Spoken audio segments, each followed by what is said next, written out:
हमारे अगर daily Vaser काम छोड़ देंगे तो ये हालात जम्मू के अंदर बनेंगे। तो कहीं हमें थोड़ी सी बीच में कहीं कमी भी आ रही है।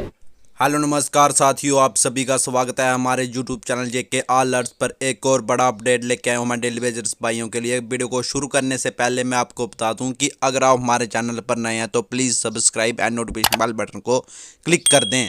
चलो आज की वीडियो हम स्टार्ट करते हैं। जैसे कि आप जानते हो कि डेली वेजर लगातार प्रोटेस्ट कर रहे हैं। उनकी एक ही डिमांड है, उनको पक्का कर दिया जाए, लेकिन अभी तक कोई फैसला निकल के नहीं आ रहा है सामने। चलो आज की वीडियो हम स्टार्ट करते हैं। जैसा आपने जिक्र किया 22 तारीख को, जो 22 जून को हमने 48 घंटे की काम छोड़ हड़ताल दी है। जैसा हमने पहले फेज़ की जो 24 घंटे की काम छोड़ हड़ताल दी थी, जो कल शाम को ख़त्म हुई है, तो ये हमने एक वेकअप कॉल सरकार के लिए दी थी कि अगर आप लोग हमारी मांगें नहीं मानते हैं तो इस तरह के सिचुएशन आगे बनेगी।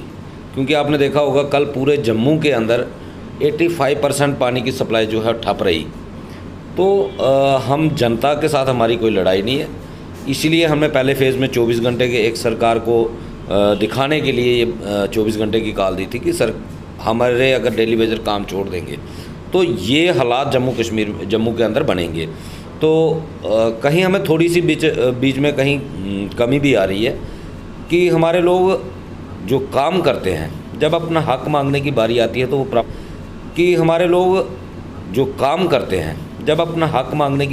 तो वो प्रॉपर घरों से निकलते नहीं। इसमें हम समझ सकते हैं कुछ लोग ऐसे भी हैं जिनके पास किराया ही नहीं होता कि वो यहाँ तक अपने प्रोटेस्ट में शामिल हो पाए।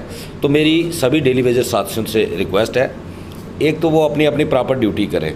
जैसा भी आपने देखा होगा चेयरमैन साहब जो जम्मू म्यूनसिपल कॉरपोरेशन के चेयरमैन है सैनिटाइजरी कमेटी के, तो जहाँ भी कहीं स्टेशन पे जा रहे हैं तो वहाँ हमारे लोग एब्सेंट मिल रहे हैं, और उनकी इस वजह से जब वहाँ लोग नहीं मिलते तो हमें कहीं ना कहीं हमारी स्ट्राइक मूवमेंट को कमजोरी आ रही है कि हमें जो बात सही तरीके से रखनी पड़ रही है वहाँ हमें कमी आ रही है।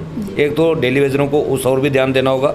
दूसरा, जो भी डेली वेजर डिपार्टमेंट के लिए इतना टाइम दे सकता है तो उसे अपने लिए भी प्रॉपर थोड़ा बहुत टाइम निकालना पड़ेगा। आपको सड़कों पे उतरना पड़ेगा। जब तक हम सरकार के दिमाग के अंदर एक मिसकंसेप्ट बना हुआ है कि जब भी किसी हायर अथॉरिटी से हम बात करते हैं तो वहाँ एक चीज़ सामने निकल के आती है कि पीएचई के अंदर डेली वेजर इतने हैं नहीं जितनी की लिस्टें हैं। हो सकता है 1-2% का फ़र्क हो सकता है, कहीं किसी ऑफिसर के घर में कोई काम करता होगा तो वो ऑफिसर उसके लिए रिस्पॉन्सिबल हैं, डेली वेजर रिस्पॉन्सिबल नहीं है। डेली वेजरों के लिए एक मेरी रिक्वेस्ट है, हम्बली रिक्वेस्ट है कि जब भी कभी प्रोटेस्ट होता है तो उस प्रोटेस्ट में शामिल हों, ताकि आपकी संख्या सरकार को पता चले। सरकार इस ओर जाती है कि अगर उनका डेली वेजर को उनका हक नहीं मिल रहा तो वो क्यों बाहर नहीं निकल रहे हैं, क्योंकि बाहर लड़ाई करते हैं 1000 या 2000 आदमी, तो संख्या 22,000 की है। वो एक मिसकंसेप्ट सरकार के दिमाग में बना हुआ है। इसीलिए हमें पिछले 28 सालों से हमारी रेगुलेशन पॉलिसी नहीं मिल रही। दूसरी बात, सरकार के साथ जब हमने 24 घंटे की कॉल दी थी तो 2 दिन पहले हमें, जब हमारी स्ट्राइक दूसरे दिन शुरू होनी थी, तो कमिश्नर सेक्रेटरी साहब ने भी बुलाया था। उन्होंने भी हमारी मांगें सुनी की और कहा कि मैं एलजी साहब से इस मसले पे टेकअप करूँगा। परसों हमें मेयर साहब की तरफ से बुलाया गया था, तो आज भी शायद शाम तक हमारी दोबारा उनके साथ मीटिंग होगी। परसों मेयर साहब ने एलजी साहब के जो प्रिंसिपल सेक्रेटरी हैं नितेश्वर जी, उनको भी फ़ोन किया था, रोहित कंसल साहब को फ़ोन किया था, अटल डुल्लू जी को फ़ोन किया था, अरुण मेहता जी को फ़ोन किया था, और जितने भी उनके सेक्रेटरी हैं सेक्टर में, तो लगभग 6 लोगों को उन्होंने फ़ोन किया था और कहा था कि इस मसले के ऊपर हमें आउटपुट चाहिए और जल्दी चाहिए। उम्मीद कर सकते हैं कि अगर इस वक्त बीजेपी की तरफ से जो पॉलिटिकल सेटअप है, तो पॉलिटिकल सेटअप में मेयर जो है जम्मू के, उनके पास एक स्टेट मिनिस्टर की पावर है, जो इस वक्त इलेक्टेड मेयर हैं। तो अगर उन्होंने इनिशिएटिव लिया है तो हम तो यही भगवान से दुआ करेंगे कि वो इसको ईमानदारी से आगे पहुंचाए और इसका मसला का हल निकले। तो कॉल हमने दे दी है नेक्स्ट।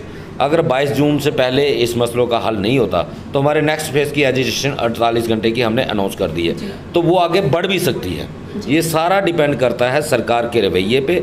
हम फिर भी जनता के लिए क्षमा चाहते हैं जो कल के एपिसोड में जो उनको दिक्कत आई है। कल हमारे जो चेयरमैन हैं म्यूनसिपल कॉरपोरेशन के, तो उनके खुद कहना है कि उनको एक प्राइवेट टैंकर हायर करना था, प्राइवेट टैंकर भी उनको नहीं मिल पाया। तो सरकार को इस और ध्यान देना पड़ेगा कि अगर ये हालात 24 घंटे में बने हैं तो अगर 48 घंटे की होगी या 72 घंटे की होगी, क्या हालात जम्मू में बनेंगे